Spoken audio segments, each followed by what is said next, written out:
welcome to YYS Stories. I'm Yeye and I have a new story for today. It lost its jacket. This is the book we're reading. It is called Iggy Peck Architect and it is written by Andrea Beatty. But while I'm here with this book, I want to tell you some of the parts of the book. This is the front cover, the outside. This is the spine, just like you have a spine holding you up. On this spine, it actually says the name of the book, Iggy Peck Architect. And here's the title page. Boom, Iggy Peck Architect. So let's get a comfy spot and get ready to listen to Iggy Peck Architect by YYS Stories. I love you, Bobby. I love you, Silas. I love you, friends. Please enjoy the story. Iggy Peck Architect by Andrea Beatty. Iggy Peck Architect. Title page. Young Iggy Peck is an architect and has been since he was 2, when he built a great tower in only an hour with nothing but diapers and glue. Uh-oh. Good gracious, Ignatius, his mother exclaimed. That's the coolest thing I've ever seen. But her smile faded fast as a light wind blew past and she realized those diapers weren't clean. Ignatius, my son, what on earth have you done? That's disgusting and nasty. It stinks. But Iggy was gone. He was out on the lawn, using dirt clods to build a great sphinx. When Iggy was 3, his parents could see his unusual passion would stay. He built churches and chapels from peaches and apples, and temples from modeling clay. At dinner one night, to his father's delight, Iggy got a bright gleam in his eye, and out on the porch built the St. Louis Arch from pancakes and coconut pie. Dear Ig had it made until 2nd grade when his teacher was Miss Lila Greer. On the very first day, she had this to say, "We do not talk of buildings in here. Gothic or Romanesque, I couldn't care less about buildings ancient or new." She said in her lecture about architecture that it had no place in grade 2.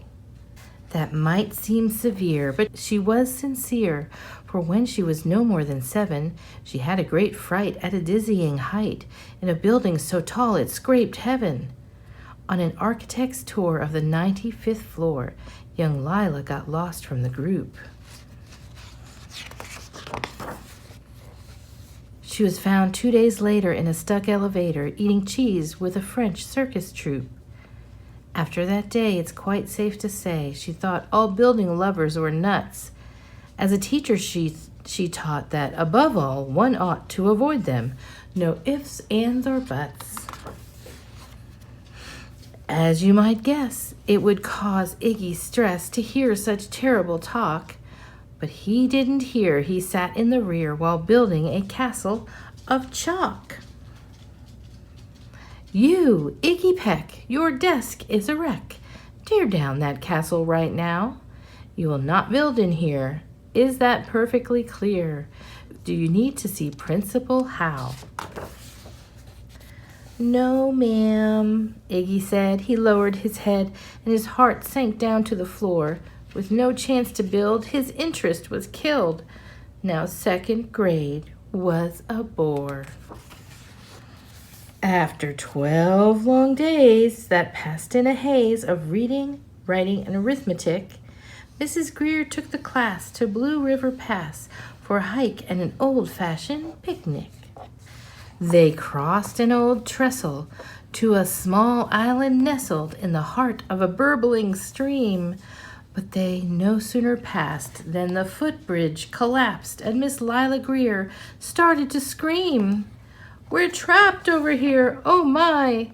Alas, kids, goodbye!" Her eyeballs rolled back in her head. She dropped to the ground with a vague groaning sound, luckily fainted and not dead. The class was amazed. They stood there quite dazed, uncertain of what they should do. But one bright young man was off hatching a plan, which started with Miss Lila's shoe. So each lad and lass there at Blue River Pass was working together as one. And when she came to, Miss Lila Greer knew that something quite brave had been done. She looked in the air and saw hanging there a structure with cables and braces, and on the far side, beaming with pride, were 17 smiling young faces. Boots, tree roots, and strings, fruit roll-ups and things, some of which one should not mention, were stretched ridge to ridge in a glorious bridge, dangling from shoestring suspension. It all became clear to Miss Lila Greer as she crossed that bridge over the stream. There are worse things to do when you're in grade 2 than to spend your time building a dream. Now every week at Blue River Creek Elementary in 2nd grade, all the school kids can hear, along with Miss Greer, how the world's greatest buildings were made. The weekly guest speaker in t-shirt and sneakers talks of buildings from Rome to Quebec. Of course, he's the guy who builds towers from pie, that brilliant young man, Iggy Peck. The end. Okay, we just said the end. That was the end of the story, but I will have more stories to come. You have a good night, okay? I would like to send a little shout out to my Silas and my Bobby. I want you to have a good night tonight, and you'll get another story tomorrow. Bye-bye.